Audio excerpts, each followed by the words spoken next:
வணக்கம் நண்பர்களே, இந்த நாள் இனிய நாளாக அமைய வாழ்த்துக்கள். இந்த வீடியோவில் உங்களுக்கு பிடித்தமான கொஞ்சம் தமிழ் வாக்கியங்களை எடுத்துகிட்டு வந்திருக்கிறேன். அதையெல்லாம் ஹிந்தியில் எப்படி சொல்லலாம்னு இப்போ பார்க்கலாம்.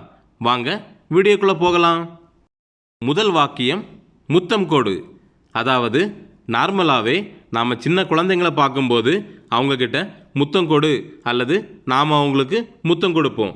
அந்த முத்தம் கொடு அப்படின்னு நம்ம அவங்கக்கிட்ட கேட்குறதுக்கு ஹிந்தியில் சும்மா தோ. சும்மா தோ. சும்மா அப்படின்னா முத்தம், தோ அப்படின்னா கொடு. ஸோ குழந்தைங்கக்கிட்ட முத்தம் கொடு அப்படின்னு அவங்கக்கிட்ட கேட்கணுன்னா எப்படி கேட்பீங்க? சும்மா தோ, சும்மா தோ. எப்படியும் அவங்களுக்கு புரிய போகிறதில்ல, சும்மா கேட்டு பாருங்க. இந்த சும்மா அப்படிங்கிற வார்த்தை நம்ம தமிழில் அடிக்கடி யூஸ் பண்ணக்கூடிய வார்த்தை. ஹிந்திக்காரங்க கிட்ட பேசும்போது கொஞ்சம் கேர்ஃபுல்லாக யூஸ் பண்ணுங்க. அடுத்த வாக்கியம் மாடி மேல் ஏறு. அதாவது மாடிக்கு மேலே ஏறிவா அப்படின்லாம் சொல்லுவோம், பார்த்துருக்கீங்களா? அந்த மாடி மேல் ஏறு அப்படின்னு சொல்கிறதுக்கு ஹிந்தியில் சத் பர் சடோ. சத் பர் சடோ. சத் சத் அப்படின்னா மாடி, மொட்டை மாடிலாம் சொல்லுவோம்ல, அந்த மாடியை குறிக்கிறது. சடோ அப்படின்னா ஏறுறது. ஸோ மாடி மேல் ஏறு அப்படின்னு நமக்கு யாருக்கிட்டையாவது சொல்லணும்னா சத் பர் சடோ, சத் பர் சடோ அப்படின்னு சொன்னாலே அவங்க ஏறி வருவாங்க. அடுத்த வாக்கியம் என்னென்னு பாருங்க, உன்னை விடமாட்டேன். இந்த வாக்கியம் நாம் அடிக்கடி வீட்டு பக்கங்களில் சண்டை வரும்போது கேள்விப்பட்டிருப்போம்.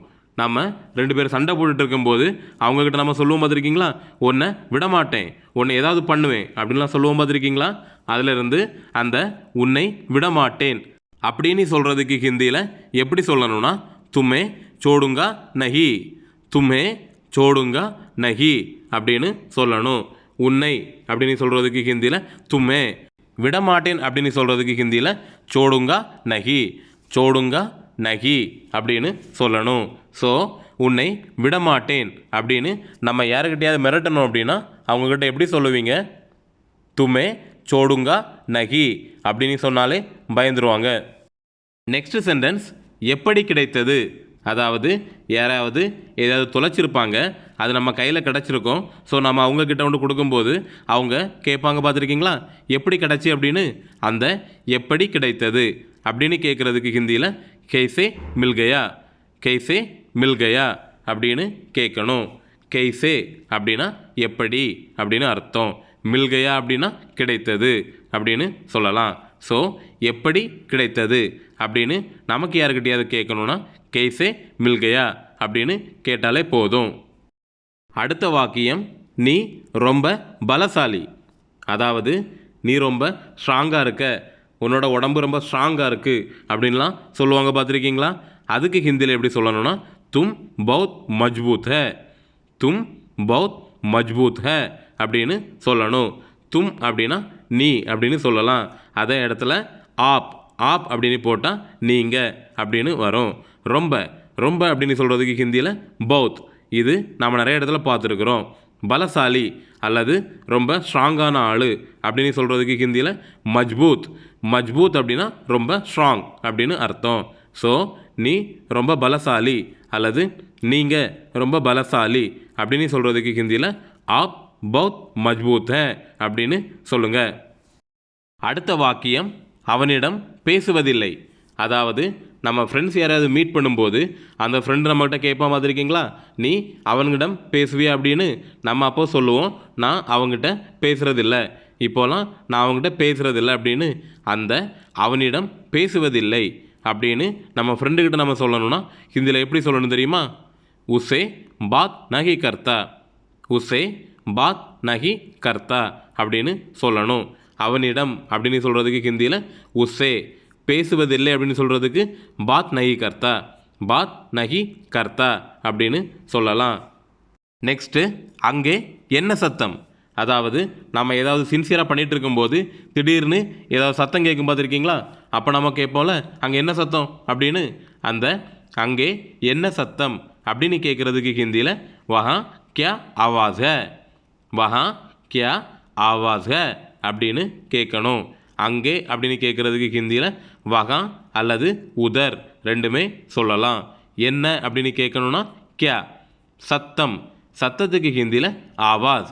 ஸோ அங்கே என்ன சத்தம் அப்படின்னு நமக்கு யாருக்கிட்டையாவது கேட்கணுன்னா வஹா கியா ஆவாஸ் ஹே அப்படின்னு கேட்டாலே அவங்க புரிஞ்சுப்பாங்க. அடுத்த வாக்கியம் பாருங்க, அழகாக இருக்கிறாய். அதாவது நாம் ஏதாவது மேரேஜ் வீட்டுக்கோ அல்லது வேறு ஏதாவது ஃபங்க்ஷனுக்கோ போகும்போது நல்லா மேக்கப்லாம் பண்ணிட்டு போயிருப்போம். ஸோ நம்மளை பார்க்குறவங்க நம்மக்கிட்ட சொல்லுவாங்க, பார்த்துருக்கீங்களா, இன்றைக்கி ரொம்ப அழகாக இருக்க, அழகாக இருக்கிறாய் அப்படின்னு. அதுக்கு ஹிந்தியில் எப்படி சொல்லுவாங்கன்னா சுந்தர் லக் ரஹி ஹோ, சுந்தர் லக் ரஹி ஹோ அப்படின்னு சொல்லுவாங்க. சுந்தர், சுந்தர் அப்படின்னா அழகு, இருக்கிறாய், இருக்கிறாய் அப்படின்னு சொல்கிறதுக்கு லக் ரஹி ஹோ. ஆக்சுவலாக இந்த லக் ரஹி ஹோ, லக் ரே அப்படின்லாம் சொல்லுவோம், பார்த்துருக்கீங்களா, அதுக்கு எக்ஸாக்டாக என்ன மீனிங்னா உணர்றது, நாம் உணர்றது. அழகாக இருக்கிறாய் அப்படின்னா நீ அழகாக இருக்கிறேன்னு நான் உணர்றேன் அப்படின்னு சொல்கிறது தான் சுந்தர் லக் ரஹி ஹோ அப்படின்னு சொல்லுவாங்க. நெக்ஸ்ட் சென்டென்ஸ், மூளையை பயன்படுத்து. அதாவது நாம் ஏதாவது வேலை செய்துட்டு இருக்கும்போது தப்பாக செஞ்சிட்ருப்போம். அப்போது நம்ம மேனேஜரோ இல்லைனா நம்மளோட சுப்பீரியர் யாராவது வந்து நம்மக்கிட்ட சொல்லுவாங்க, பார்த்துருக்கீங்களா, தப்பாக பண்ணாத, மூளையை பயன்படுத்தி பண்ணு, அதாவது மூளையை யூஸ் பண்ணி பண்ணு அப்படின்லாம் சொல்லுவாங்கள்ல. அதுக்கு ஹிந்தியில் எப்படி சொல்லுவாங்கன்னா திமாக் லகாவ், திமாக் லகாவ். மூளையை பயன்படுத்துன்னு சொல்கிறதுக்கு திமாக் லகாவ் அப்படின்னு சொல்லுவாங்க. திமாக் அப்படின்னா மூளை அப்படின்னு அர்த்தம். அடுத்த வாக்கியம், கோபமாக இருக்கிறேன். அதாவது நம்ம யாருக்கிட்டையாவது சண்டை போட்டு வந்திருந்தாலோ அல்லது டென்ஷனாக வந்திருந்தாலோ நம்மக்கிட்ட யார் வந்து என்ன பேசினாலும் நாம் அவங்கக்கிட்ட சொல்லுவோம், பார்த்துருக்கீங்களா, நான் கோபமாக இருக்கேன், கோபமாக இருக்கிறேன் அப்படின்னு. அதுக்கு ஹிந்தியில் எப்படி சொல்லணும்னா குசே மே ஹூ, குசே மே ஹூ அப்படின்னு சொல்லணும்.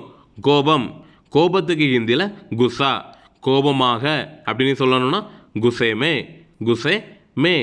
இருக்கிறேன், இருக்கிறேன் அப்படின்னா அது ப்ரெசன்டென்ஸ். ஸோ ஹூன் அப்படிங்கிற வார்த்தையை நாம் யூஸ் பண்ணுவோம். ஸோ கோபமாக இருக்கிறேன் அப்படின்னு நமக்கு யாருக்கிட்டையாவது சொல்லணும்னா எப்படி சொல்லுவீங்க, குசே மே ஹூ அப்படின்னு சொல்லணும். நண்பர்களே, நம்ம வீடியோ நீங்கள் பார்க்குறதுனால உங்களோட ஹிந்தி நாலேஜ் இம்ப்ரூவ் ஆகுது அப்படின்னா நம்ம வீடியோவுக்கு ஒரு லைக் பண்ணிவிட்டு அப்படியே நம்ம சேனலையும் சப்ஸ்கிரைப் பண்ணிக்கோங்க. அப்படி நீங்கள் சப்ஸ்கிரைப் பண்ணுறதுனால நம்ம வீடியோ எல்லாமே உங்களுக்கு ஈஸியாக கிடைக்கும். அடுத்த வாக்கியம் பாருங்கள், என்மேல் பாசமே இல்லை. அதாவது நம்ம வீடுகளில் 2 குழந்தைங்க இருக்க வீட்டில் ஒரு குழந்தை எப்போவுமே பேரண்ட்ஸ்கிட்ட சொல்லிகிட்டு இருக்கோம், என் மேலே உங்களுக்கு பாசமே இல்லை அப்படின்னு. அந்த என்மேல் பாசமே இல்லை அப்படின்னு சொல்கிறதுக்கு அந்த குழந்தை எப்படி சொல்லுவோம் அப்படின்னா மேரே பிரதி கொய் ஸ்னேக் நகி, மேரே பிரதி கொய் ஸ்னேக் நகி அப்படின்னு சொல்லும். மேரே பிரதி அப்படின்னா என் மேல், என் மீது அப்படின்னு சொல்லலாம். பாசத்துக்கு ஹிந்தியில் ஸ்னேக், ஸ்னேக் அப்படின்னு சொல்லணும். பாசமே அப்படின்னு சொல்கிறதுனால கொய் ஸ்னேக் அப்படின்னு சொல்லலாம். நகின்னு சொல்கிறதுக்கு இல்லை. ஸோ என் மேல் பாசமே இல்லை அல்லது என் மீது பாசமே இல்லை அப்படின்னு நமக்கு யாருக்கிட்டே சொல்லணும்னா மேரே பிரதி கொய் ஸ்னேக் நகி அப்படின்னு சொல்லுங்க. நெக்ஸ்ட் சென்டென்ஸ், இதை பயன்படுத்து.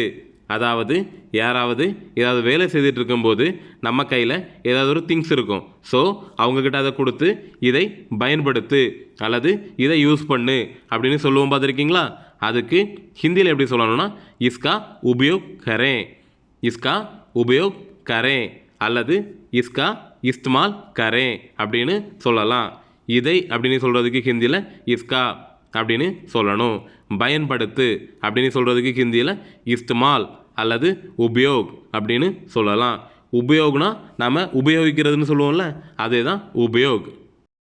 அடுத்த வாக்கியம் பாருங்கள், டிவி பார்த்துக்கிட்டே சாப்பிடு. அதாவது இப்போலாம் குழந்தைங்களுக்கு சோறு ஊட்டுறதுங்கிறதே மிகப்பெரிய வேலை. அந்த குழந்தைங்கள்லாம் இப்போ டிவி பார்க்காம சாப்பிட்றதே இல்லை. அப்படி குழந்தைங்கக்கிட்ட நாம் சொல்கிற மாதிரி டிவி பார்த்துக்கிட்டே சாப்பிடு அப்படின்னு சொல்கிறதுக்கு ஹிந்தியில் எப்படி சொல்லணும்னா டிவி தேக்தே ஹுவே கானா காலோ, டிவி தேக்தே ஹுவே கானா காலோ அப்படின்னு சொல்லலாம். டிவிக்கு டிவினியே யூஸ் பண்ணிக்கலாம். பார்த்துக்கிட்டே அப்படின்னு சொல்கிறதுக்கு ஹிந்தியில் தேக்தே ஹுவே, தேக்தே ஹுவே. சாப்பிடு அப்படின்னு சொல்லணும்னா கானா காவோ, கானா காலோ ரெண்டுமே சொல்லலாம். ஸோ டிவி பார்த்துக்கிட்டே சாப்பிடு அப்படின்னு நம்ம குழந்தைங்கிட்ட சொல்கிறதுக்கு எப்படி சொல்லுவீங்க? டிவி தேக்தே ஹுவே கானா காலோ அப்படின்னு சொல்லுங்கள். நெக்ஸ்ட் சென்டென்ஸ், ரொம்ப நேரம் முழிச்சிருக்காத. ரொம்ப நேரம் முழிச்சு இருக்காத. நம்ம வீடுகளில் அம்மாக்களுக்கெல்லாம் இந்த மொபைல் வந்ததுலேருந்து பெரிய தொந்தரவாக போச்சு. பசங்க யாருமே நைட்டு தூங்குறதே இல்லை. அந்த பசங்க கிட்ட அம்மாலாம் சொல்லுவாங்க பார்த்துருக்கீங்களா, ரொம்ப நேரம் முழிச்சிருக்காது அப்படின்னு. அதுக்கு ஹிந்தியில் எப்படி சொல்லுவாங்கன்னா, ஜாதா தேர் தக் ஜக்தே நா ரகோ. ஜாதா தேர் தக் ஜக்தே நா ரகோ அப்படின்னு சொல்லணும். ரொம்ப நேரம், அதாவது ரொம்ப அப்படின்னு சொல்கிறதுக்கு ஹிந்தியில் ஜாதா, தேர் அப்படின்னா நேரம், அந்த தக் அப்படிங்கிற வார்த்தைக்கு வரை அப்படின்னு தமிழில் சொல்லணும். ரொம்ப நேரம் வரை முழிச்சிருக்காத அப்படின்னு சொல்லுவோம்ல, அந்த வரை தான் தக். ஜக்தே நா ரகோ அப்படின்னா முழிச்சு இருக்காதே. ஜகோ அப்படின்னா முழின்னு அர்த்தம். முழிச்சு இருக்காதேன்னு சொல்கிறதுக்கு ஜக்தே நா ரகோ அப்படின்னு சொல்லலாம். ஸோ ரொம்ப நேரம் முழிச்சிருக்காத அல்லது ரொம்ப நேரம் வரை முழித்து இருக்காதே அப்படின்னு நமக்கு யாருக்கிட்டே சொல்லணும்னா, ஜாதா தேர் தக் ஜக்தே நா ரகோ அப்படின்னு சொல்லுங்க. அடுத்த வாக்கியம் பாருங்க, சுறுசுறுப்பாக இரு. சுறுசுறுப்பாக இரு. சில பேரை பார்த்தீங்கன்னா ரொம்ப சோம்பேறியாக ஒரு இடத்துல இருந்துட்டு இருப்பாங்க. அவங்கக்கிட்ட போயிட்டு நாம் சுறுசுறுப்பாக இரு அப்படின்னு சொல்லுவோம் பார்த்துருக்கீங்களா? அதுக்கு ஹிந்தியில் எப்படி சொல்லணும்னா, சக்ரியா ஹோனா. சக்ரியா ஹோனா. சக்ரியா அப்படின்னா சுறுசுறுப்பாக அல்லது சுறுசுறுப்பு. ஹோனா, ஹோனா அப்படின்னா ஆகு அல்லது ஆகணும் அப்படின்னு சொல்லுவோம் பார்த்துருக்கீங்களா? அதோட மீனிங் தான் ஹோனா. ஸோ சுறுசுறுப்பாகணும், அதை தான் சுறுசுறுப்பாக இரு அல்லது சுறுசுறுப்பாக ஆகு அப்படின்னு சொல்கிறதுக்கு ஹிந்தியில் எப்படி சொல்லுவீங்க? சக்ரியா ஹோனா அப்படின்னு சொல்லுங்கள். நண்பர்களே, நம்ம வீடியோவில் உங்களுக்கு ஏதாவது புரியாமல் இருந்தாலோ அல்லது வேறு ஏதாவது அடிஷ்னல் இன்ஃபர்மேஷன் தேவைப்பட்டாலோ நீங்கள் கமெண்ட் பாக்ஸில் தெரியப்படுத்துங்க. நான் அதற்கான ரிப்ளையை என்னால் முடிஞ்ச அளவுக்கு சீக்கிரம் கொடுக்க முயற்சி பண்ணுறேன். அடுத்த வாக்கியம் பாருங்கள், சோம்பேறியாக இருக்காதே. அதாவது லாஸ்ட்டாக நாம் சுறுசுறுப்பாக இரு அப்படின்னு பார்த்தோம். இப்போது சோம்பேறியாக இருக்காத, அதுக்கு எப்படின்னு பார்க்க போகிறோம். அதுக்கு ஹிந்தியில் எப்படி சொல்லுவாங்கன்னா, ஆல்சி மத் பனோ. ஆல்சி மத் பனோ அப்படின்னு சொல்லுவாங்க. ஆல்சி, ஆல்சி அப்படின்னா சோம்பேறி அப்படின்னு அர்த்தம். இருக்காதே, மத் பனோ. ஸோ சோம்பேறியாக இருக்காத அப்படின்னு நமக்கு யாருக்கிட்டே சொல்லணும்னா, ஆல்சி மத் பனோ அப்படின்னு சொல்லுங்கள். நெக்ஸ்ட் சென்டென்ஸ் பாருங்கள், நடத்தை சரியில்லை அல்லது பழக்கம் சரியில்லை. அதாவது நம்ம எல்லா ஊர்கள்லேயும் ஒவ்வொரு ஆள் அந்த மாதிரி இருப்பாங்க. அதை எப்படி தெரிஞ்சுக்கலாம் அப்படின்னா, நம்ம வீடுகளில் நம்மக்கிட்ட சொல்லியிருப்பாங்க, நீ அவங்ககிட்ட சேராத, நீ அவங்க கூட சுத்தாத அப்படின்லாம். அப்போது ஏன் அப்படின்னு கேட்டால், அவனோட நடத்தை சரியில்லை, அவனோட பழக்க வழக்கம் சரியில்லை அப்படின்லாம் சொல்லுவாங்க பார்த்துருக்கீங்களா? அதுக்கு ஹிந்தியில் எப்படி சொல்லுவாங்கன்னா, ஆதத் சஹி நஹி. ஆதத் சஹி நஹி அப்படின்னு சொல்லுவாங்க. ஆதத், ஆதத் அப்படின்னா அவனோட நடத்தை அல்லது பழக்க வழக்கம் அப்படின்னு சொல்லலாம். சஹி நஹி அப்படின்னா சரி இல்லை. சரின்னு சொல்கிறதுக்கு சஹி, சரி இல்லைன்னு சொல்கிறதுக்கு சஹி நஹி. ஸோ நம்ம யாருக்கிட்டையாவது போயிட்டு உன்னோட நடத்தை சரியில்லை அல்லது உன்னோட பழக்க வழக்கம் சரியில்லை அப்படின்னு சொல்லணும்னா, ஆதத் சஹி நஹி அப்படின்னு சொல்லிக்கலாம். அடுத்த சென்டென்ஸுக்கு போகலாம். நேர்மையாக வேலை செய். அதாவது நாம் வேலை பார்க்குற இடத்துல எப்போவுமே நேர்மையாக வேலை செய்யணும். ஏதாவது தப்பு பண்ணிட்டாலோ இல்லைனா ஏதாவது களவு செய்தாலோ நாம் அவங்கக்கிட்ட போயிட்டு அட்வைஸ் பண்ணுவோம் பார்த்துருக்கீங்களா? நேர்மையாக வேலை செய், நேர்மையாக வேலை செய் அப்படின்னு. அதுக்கு ஹிந்தியில் எப்படி அட்வைஸ் பண்ணணும் அப்படின்னா, ईमानदारी से काम करो. ईमानदारी से काम करो.